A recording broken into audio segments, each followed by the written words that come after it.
বাংলাদেশের আইন কতটা জঘন্য হইলে এর মতো একটা মহিলা ধর্ষণ মামলা আমাকে দিতে পারে?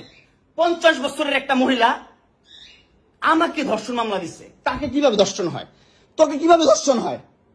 সেটা তুই কোর্টে যে প্রমাণ করিস। কোর্ট তো তোর কি না, তোর বাপের না কোর্ট? তোর বাপ আর্মিতে, তোর ভাই আর্মিতে, তোর জামাই আর্মিতে, তোর দুইটা জামাই আর্মিতে, তোর তো আইন কি না? আর আমরা তো গরিব মানুষ, আমাদের তো সময় নাই, আমাদের তো এই সমাজে কোনো ছাই নাই, আমরা তো সমাজের ময়লা আবর্জনা আমরা এই সমাজে। আর তোরা হচ্ছিস সমাজের অনেক উচ্চমানের মানুষ, অনেক ক্ষমতাবান মানুষ, এই জন্যই নাকে দড়িটা ঘুরাইতেছিস আমাকে, তুই বুঝছিস? হ্যাঁ, বিএমডব্লিউ নিয়ে যোগ্যতায় চালাই, তোর টাকা দিয়ে চালাই না, যে যোগ্যতা চালাই, কামাই করে চালাই।